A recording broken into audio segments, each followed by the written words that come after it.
ബംഗാളിൽ ഇലക്ഷനായി തൊഴിലാളികൾ കൂട്ടത്തോടെ നാട്ടിലേക്ക് തിരിച്ചതോടെ പ്രതിസന്ധിയിലായിരിക്കുകയാണ് മലപ്പുറം പൊന്നാനി കോൾ മേഖലയിലെ കർഷകർ. നെല്ല് സംഭരണം വൈകുന്നതിനോടൊപ്പം തൊഴിലാളി ക്ഷാമവുമായതോടെ പലയിടത്തും നെല്ല് കൂട്ടിയിട്ടിരിക്കുന്ന അവസ്ഥയിലാണ്.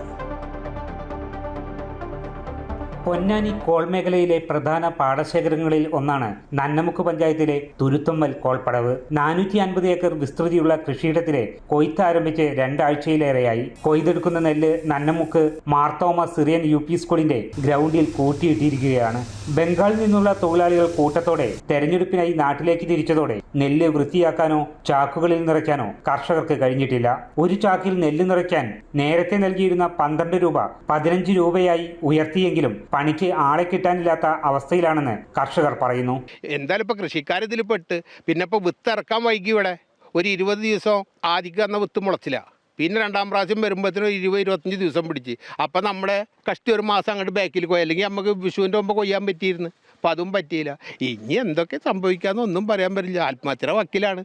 ഇപ്പം ചെറിയ ഇതൊക്കെ പാട്ടത്തിനെടുത്ത ആൾക്കാരെ 25-20 ഏക്കർ 20,000 റുപ്യൊക്കെ ഏക്കറൊക്കെ പാട്ടം കൊടുക്കണം. ഇത് വളപ്പീടിയയിലും മരുന്ന് കടയിലൊക്കെ കിട്ടിയതിൻ്റെ 1/4 ഭാഗം അവർക്കും ബാങ്കിലുള്ള പണ്ടങ്ങളും വെച്ച് ഇതൊക്കെ ചെയ്തിട്ടാണ്. ഈ നിലക്കാച്ച് ഇപ്പം കൃഷിയൊക്കെ ഇനി ആൾക്കാർ നിർത്തും. നെല്ല് സംഭരണം തുടങ്ങാൻ വൈകിയതും പ്രതിസന്ധി കൂട്ടുകയാണ്. വേനൽ മഴ കൂടി എത്തുന്നതിന് മുൻപ് നെല്ല് സംഭരിച്ചില്ലെങ്കിൽ കർഷകരുടെ നഷ്ടം ഇനിയും കൂടും. കഴിഞ്ഞ തവണ സംഭരിച്ച നെല്ലിന്റെ പണം കർഷകർക്ക് ലഭിച്ചത് 6 മാസത്തിലേറെ കഴിഞ്ഞാണ്. ഇത്തവണയെങ്കിലും പണം കൃത്യസമയത്ത് ലഭിക്കാനും സംഭരണം വേഗത്തിലാക്കാനും അധികൃതർ നടപടിയെടുക്കണമെന്നാണ് കർഷകർ ആവശ്യപ്പെടുന്നത്. പൈസ ഇപ്പോൾ കഴിഞ്ഞ പ്രാവശ്യം 6 മാസം കഴിഞ്ഞിട്ടാണ് കിട്ടിയത്. അപ്പോഴത്തേനും പലിശയൊക്കെ കൊടുത്തതിന് ശേഷമാണ് കിട്ടിയിട്ടുള്ളത്. സബ്സിഡി നിലക്ക് ഒന്നും കിട്ടാറില്ല. ഇപ്പോൾ കഴിഞ്ഞ കൊല്ലം ഒന്നും കിട്ടിയിട്ടില്ല. 235 റുപ്യാണ് ഒരു ഏക്കർക്ക് വെച്ച് കിട്ടിയത്. ഇപ്രാവശ്യം അത് കുറേ മുങ്ങിപ്പോയി. അതിൽ കുറച്ച് പൈസ ഇപ്രാവശ്യം വരും, അടുത്ത ദിവസം കിട്ടും എന്നൊക്കെ പറഞ്ഞിട്ടുണ്ടായിരുന്നു. അക്കൗണ്ടിൽ വന്നിട്ട് അത് കണ്ടില്ല. കിട്ടുമെന്നുള്ള പ്രതീക്ഷയാണ്. അമൃത ന്യൂസ്, മലപ്പുറം.